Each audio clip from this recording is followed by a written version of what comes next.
ये नाम देता है ब्रह्मा। अब अव्वल नंबर में जिसमें प्रवेश करता है तो अव्वल नंबर का ब्रह्मा परम ब्रह्म, जिसके लिए शास्त्र में गाया हुआ है गुरुर् ब्रह्मा गुरुर्विष्णु गुरुर्देवो महेश्वर, गुरु साक्षात परम ब्रह्म, तस्मै श्री गुरुवे नमः। वो परम ब्रह्म जो है तो तत्व, लेकिन तुरीया तत्व है, रहने का स्थान तो है, आत्माओं के रहने का स्थान है। क्या? जैसे इस साकार देवभान वाली सृष्टि में परिवार का बाप होता है, तो परिवार में जिन बच्चों का जन्म होता है वो बच्चे, जिन बच्चों का जन्म होता है परिवार में, वो बच्चे नंबरवार आते हैं ना। षष्ठी पर जन्म लेकर प्रत्यक्षता रूपी कोई बच्चा पहले जन्म लेता है माँ बाप से, कोई बाद में जन्म लेता है। कहने को आता है माता से जन्म मिला, लेकिन माता जानती है कि बीज डालने वाला बाप कौन है। तो अगर परिवार में, जैसे मिजोरम में एक परिवार है, उस परिवार में सैकड़ों बच्चे और एक बाप से पैदा हुए, रानियां भी अनेक, माने माताएं भी अनेक नंबरवार, और उन माताओं से अनेक बच्चे पैदा हुए और पूरा परिवार संगठित खुशी खुशी रहता है, कोई झगड़ा नहीं, कोई लड़ाई नहीं। तो ये परंपरा है भारत की। जिस भारत में भगवान आता है तो ऐसी पारिवारिक व्यवस्था बनाता है जिसे वसुधैव कुटुंबकम कहा जाता है। क्या? कब कैसे बनती है? एक बाप होने के कारण।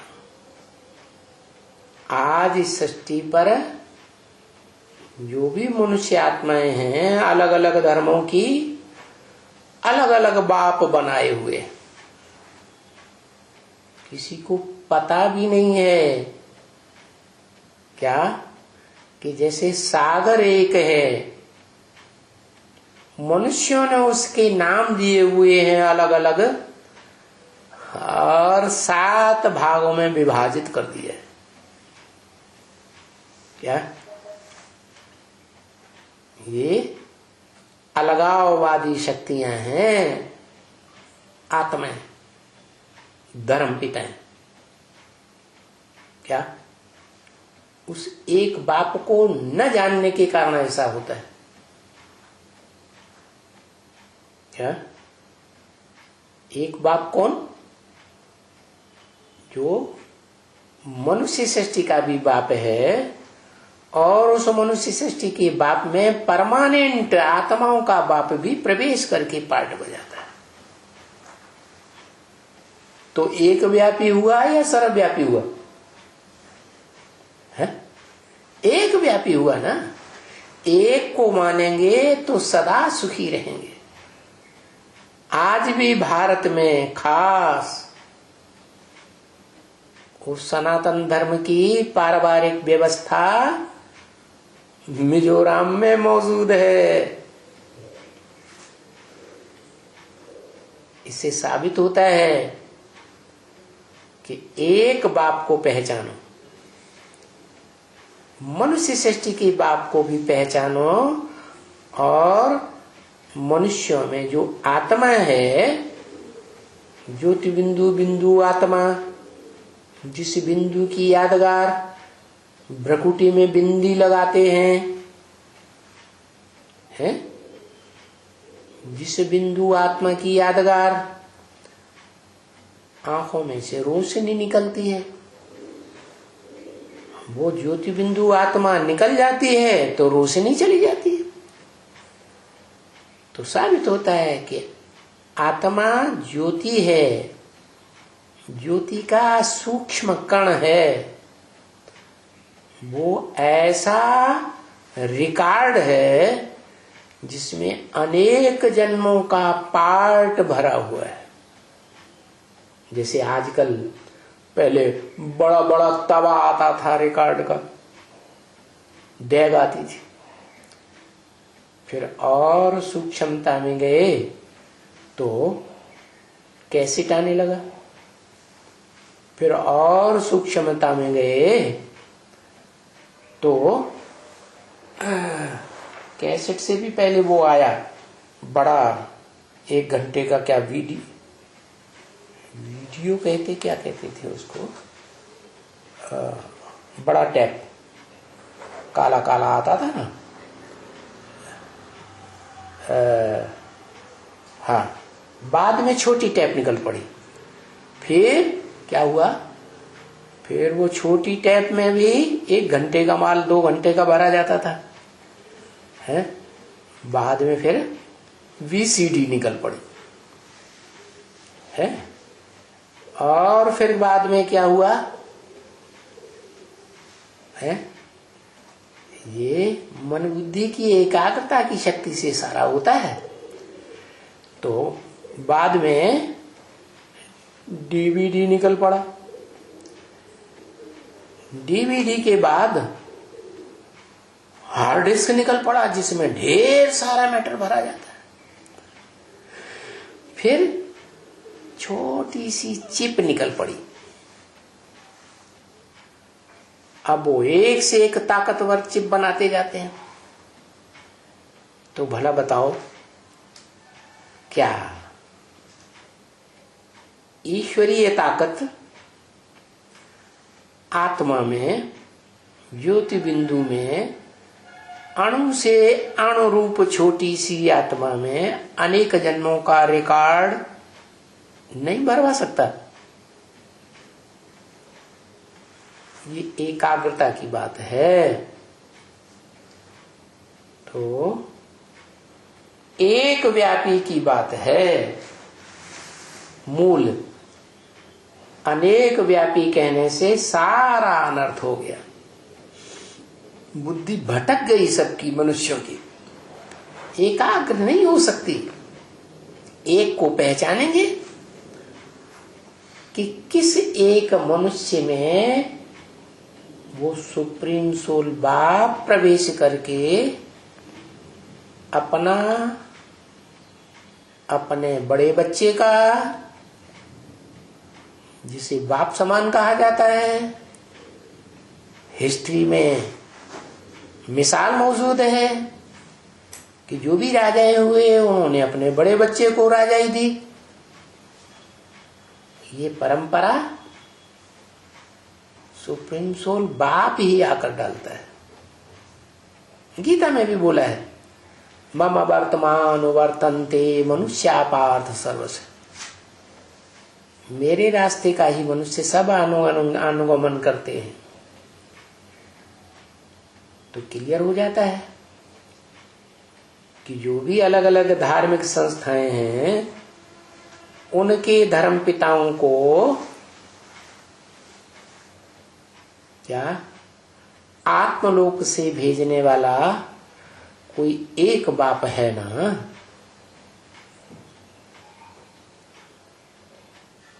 तो सबसे आगे आए ना कौन? धर्म पिता है।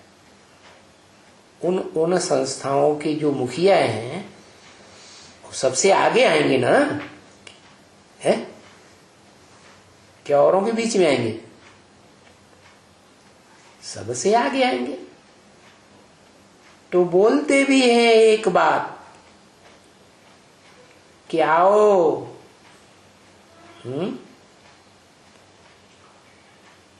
बाप भेज देते हैं 60 रूपी रंगमंच पर आत्मा रूपी पार्टधारियों को। गीता में आया है ना धर्म संस्थापनार्थाय विनाशाय च दुष्कृतम्। क्या?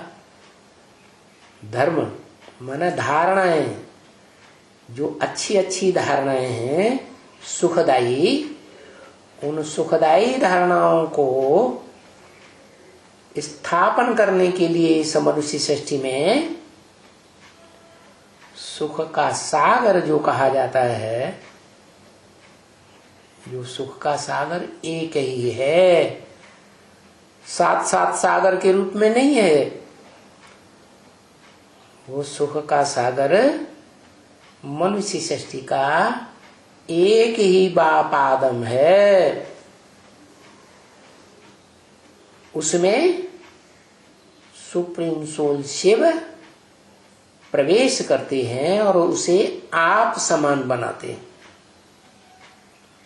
और वो आत्मा मनुष्य सृष्टि का बीज बाप समान शक्ति को धारण करता है। क्या? अखूट तीनों कालों का ज्ञान धारण कर लेता है, और उस ज्ञान के आधार पर अखूट योगी बनता है। क्या? जिसकी योग की पावर को कोई कम नहीं कर सकता।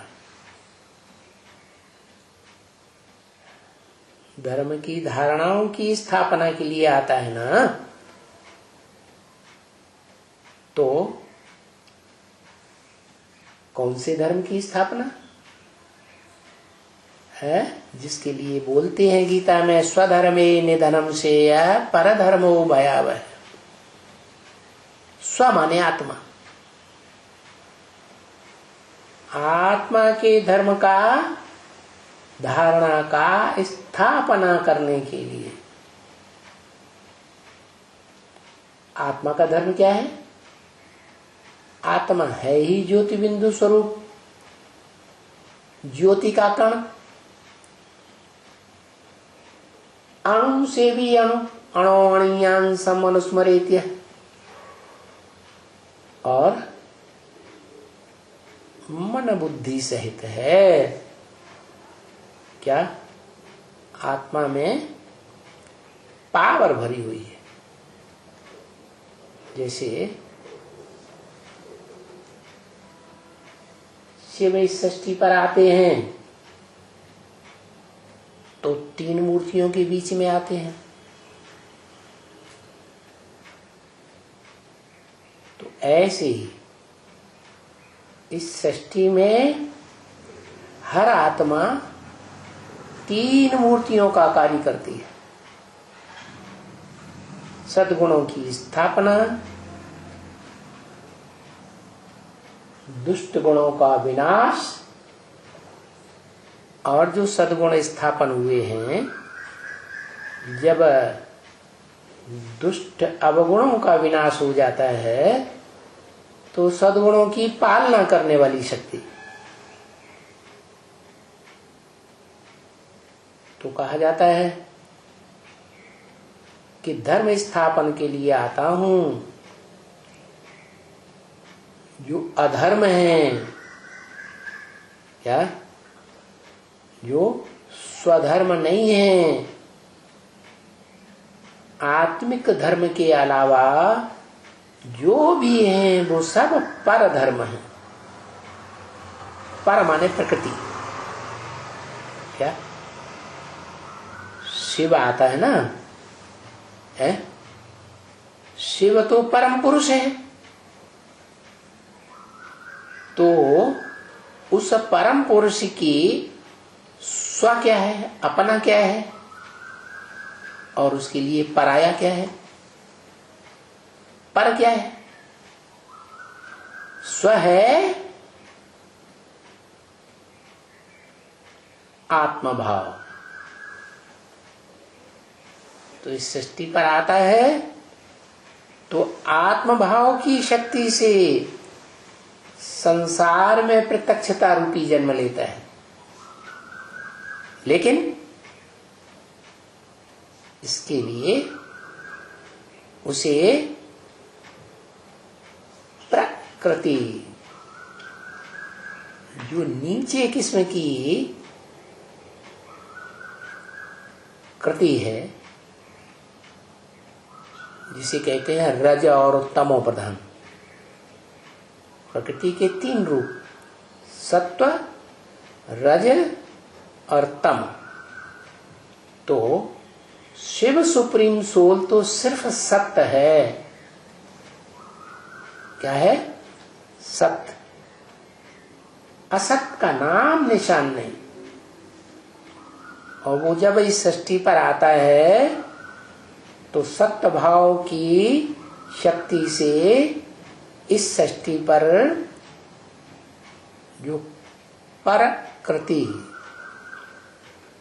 पर माने पराई, कृति माने रचना, क्या पराई रचना है। क्या है पराई रचना? है जिसके तन रूपी रथ में प्रवेश करता है, उस आत्मा ने वो 5 तत्वों का तामसी पत्थर बुद्धि रथ बनाया। क्या? कब बनाया है? तब बनाया जब इस सृष्टि में सभी मनुष्य मात्र की बुद्धि में ये भर जाता है अच्छी तरह कि परमात्मा सर्वव्यापी। हमारी आत्मा भी शिव है, शिवो अहम, आत्मा सो परमात्मा। हम भी ब्रह्मास्मि, हम भी ब्रह्म है, ब्रह्मा है। हर मनुष्य आत्मा की बुद्धि में ऐसे भर जाता है। ऐसे तो जब ऋषियों मुनियों ने द्वापर के आदि में, द्वापर भी तो आदि में सत्व प्रधान होगा ना, तो उस समय जो वेदों की रचना की थी, उन वेदों में से जो ऋग्वेद है, सत्यता को विशेष बताने वाला, उस ऋग्वेद में एक ऋचा आई है कि हे ईश्वर, पहले हम तुम्हें सर्वव्यापी नहीं मानते थे, अब सर्वव्यापी मानने लगे। ऐसी एक ऋचा आई है। तो वेदों में तो पहले ही बता दिया कि द्वैतवादी युग में जब ये लिखा पट्टी होती है, भोजपत्रों पर शास्त्र लिखते हैं, भांति भांति के मनुष्य, तो बता दिया कि एक व्यापी का ज्ञान उड़ जाएगा और सर्वव्यापी का ज्ञान फैल जाएगा। जैसे पहले मुसलमान कहते थे खुदा अर्श में रहता है, फर्श में नहीं रहता। फिर अभी मुसलमान क्या कहने लगे? जर्रे जर्रे में है। तो बताओ, ऐसी स्थिति जब दुनिया की हो जाती है तो उन धर्म संस्थाओं में जो भी धर्म पिताएं हैं और उनके फॉलोअर्स हैं और ढेर की ढेर आत्माएं उतरती हैं, उन मनुष्यों का मूल जन्मदाता आत्मा आदम उन बच्चों के मोह में आ जाता है। क्या क्या समझ में आया? संग के रंग में आ जाता है अंतिम जीवन में। अंतिम जीवन में पक्का पक्का बुद्धि में भर जाता है ईश्वर सर्वव्यापी। और उस समय जब शिव आते हैं और उस मनुष्य सृष्टि के बाप में प्रवेश करते हैं, तो वो तो दिव्य जन्म लेते हैं। कैसा जन्म? और मनुष्य आत्माओं की तरह जन्म नहीं लेते, देव आत्माओं की तरह जन्म नहीं लेते, भूत प्रेत आत्माओं की तरह भी जन्म नहीं लेते। भूत प्रेत आत्माएं प्रवेश करती हैं तो चेहरा मोहरा बदल जाता है। क्या प्रवेश करती हैं तो दो दो बातें करने लग पड़ती। ऐसे कुछ नहीं। सूक्ष्म शरीर तो और ज्यादा शक्तिशाली होता है भूत प्रेतों का। तो जिसमें प्रवेश करती है उसको ओवर पावर कर लेती है, अपने कब्जे में कर लेती है। शिव को तो सूक्ष्म शरीर है ही नहीं, वो तो सिर्फ हल्की फुल्की ज्योति बिंदु आत्मा है। और सदैव ज्योति बिंदु आत्मा सत्य स्टेज वाली है, सत्य धाम की रहने वाली है। तो जब प्रवेश करती है हल्के फुल्के होने के कारण, तो जिसमें प्रवेश करती है उसको पता ही नहीं चलता कब आई और कब चली गई। जैसे ब्रह्म वाक्य मुरली में बोला, मैं कब आता हूं कब चला जाता हूं किसी को पता ही नहीं चलता। ब्रह्मा को पता चलता है क्या? नहीं। इसे दादा लेकर आए, ब्रह्मा को भी पता नहीं चलता। तो अब ब्रह्मा नामधारी तो बहुत है, चतुर्मुखी ब्रह्मा, पंचमुखी ब्रह्मा। तो उनमें जो अव्वल नंबर ब्रह्मा है, परम ब्रह्म कहा जाता है, उसको भी पता नहीं चलता कब आया कब चला गया। उसे भी अंदर में यही भरा हुआ है, शिवो हम। तो उस सत्संग में शिव तो आकर अपना कार्य करता है, गीता ज्ञान सुनाता है। क्या करता है?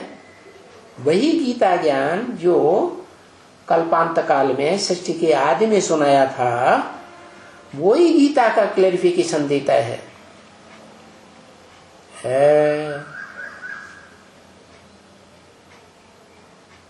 सुप्रीम टीचर के रूप में गीता का क्लैरिफिकेशन देता है। गीता का बीज रूप ज्ञान मनुष्य सृष्टि में डालता है। जिस संगठन में डालता है उसका नाम पड़ता है क्या? ओम मंडली। क्योंकि बोलता है मैं 3 मूर्तियों के साथ आता हूं, ब्रह्मा विष्णु शंकर। ब्रह्मा का आ, विष्णु का ऊ, महेश का म। तो आ ओम एक अक्षर हो गया। तो एक अक्षर जो बना संगठन का, उस अक्षर के आधार पर ओम मंडली नाम पड़ा। ये हिस्ट्री की बातें हैं। क्या कोई ना माने तो अभी भी सिंध हैदराबाद में जाकर के वो हिस्ट्री निकाली जा सकती है कोर्ट कचहरियों से। सारी हिस्ट्री निकलती है।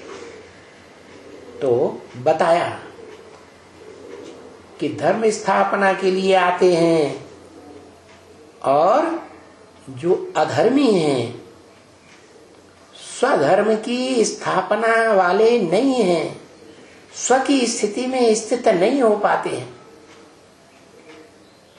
परधर्म, पर माने प्रकृति, देह का धर्म अपनाते हैं। देह का धर्म माने 5 भूतों का बनाया हुआ जो शरीर है, पंच भौतिक शरीर। ये भौतिकवादी को, आत्मा को, जो पंचभूतों को विशेष महत्व देते हैं, ऐसे भौतिकवादी जो हैं वो धर्म की स्थापना न करके अधर्म की स्थापना कर देते हैं। जो धर्म है ही नहीं वास्तव में, या है तो दुखदायी है, श्रेष्ठ धारणा नहीं है।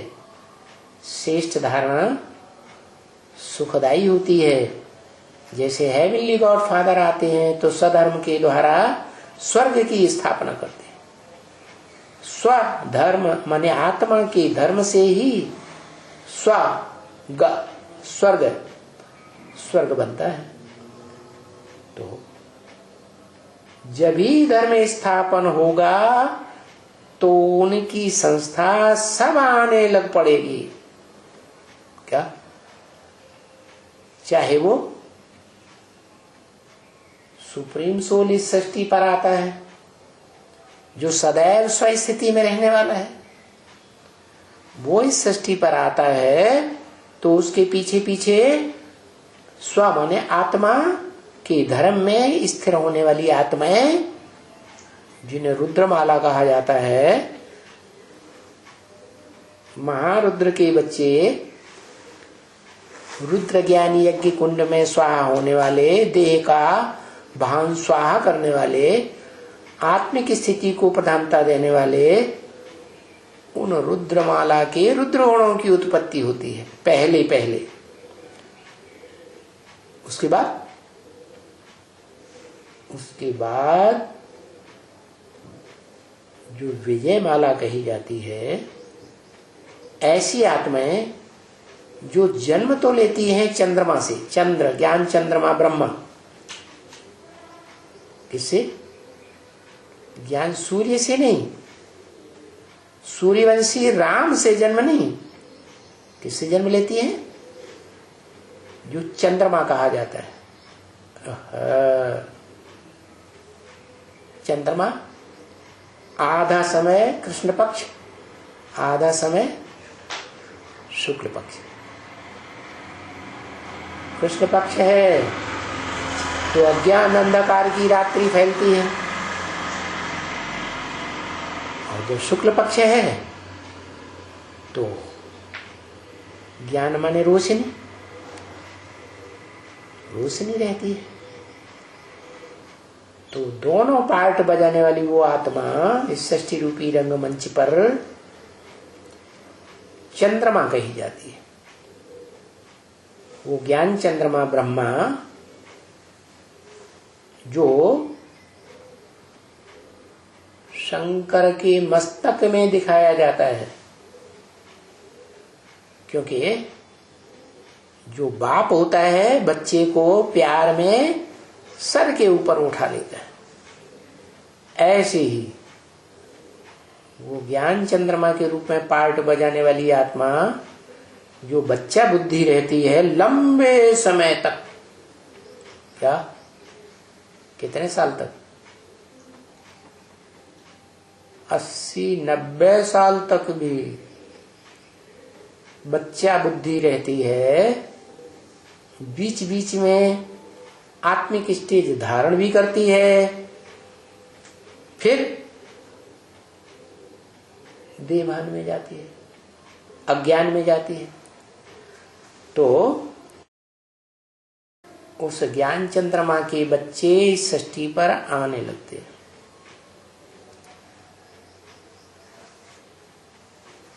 नीची कुरियों की ब्राह्मण भी पैदा होते हैं और श्रेष्ठ कुरी के ब्राह्मण भी पैदा होते हैं।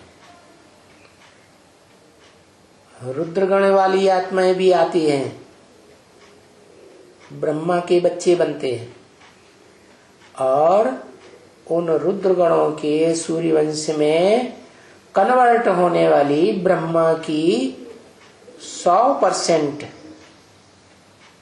ब्रह्म वाक्यों को धारण करने वाली आत्मा वो भी आती है, जो चंद्रवंश से अपने को सूर्यवंश में कन्वर्ट कर लेती है। तो जैसे जैसे धर्म पिताएं आते हैं वैसे वैसे धर्म की स्थापना होने लग पड़ती है। उन धर्म पिताओं के सब फॉलोअर्स आने लग पड़ते हैं। शूटिंग पीरियड में भी आते हैं, ज्ञान में आते हैं, आत्मा बनते हैं, आत्मिक स्वरूप धारण करते हैं, और ब्रॉड ड्रामा में भी आते हैं, आत्मलोक से आते हैं और देह धारण करते हैं। पहले स्वर्ग में जो आते हैं वो स्वस्थिति वाले होते हैं, तो स्वर्ग में आकर सुख भोगते हैं। वो आधा समय स्वर्ग और फिर आधा समय है मानवीय हिस्ट्री, मनुष्य रूप में आए धर्म पिताओं के द्वारा बनाई हुई हिस्ट्री। मनुष्य को नर कहा जाता है, तो वो नर नंबरवार नरक पैदा करने वाले हैं। वो नार की सृष्टि कही जाती है द्वैतवादी द्वापर युग से, जहाँ दो दो धर्म पिताएं, दो दो धर्म, दो दो राज्य, दो दो कुल, दो दो मतें, दो दो भाषाएं इस दुनिया में आरंभ हो जाती है। तो फिर उनके फॉलोअर्स भी वैसे ही होते हैं। तो देखो क्या हुआ, तुम बच्चे जान गए हो कि देखो पहले पहले जो संस्था इस सृष्टि पर आती है वो देवी देवताओं की आती है, क्योंकि जो वास्तव में ईश्वर है, क्या ईश माने शासन करने की शक्ति वाला, वर माने श्रेष्ठ ते श्रेष्ठ, उस ईश्वर की संस्था क्या करती है, ईश्वर आकर के नर को नारायण जैसा बनाता है। तो जो नारायण जैसे बनते हैं नंबरवार, वो है देवी देवताओं की संस्था, 16 कला संपूर्ण। इस बात को तुम जान चुके हो कि हेवनली गॉडफादर आते हैं तो हेवन की रचना रचते हैं। उस हेवन में जिन्होंने उस हेवन को जीता है, नरक की दुनिया में रह करके जो नारकीय धर्म पिताएं हैं, नरक बनाने वाले, उनसे ज्ञान का युद्ध करके उस स्वर्ग को जीत लिया।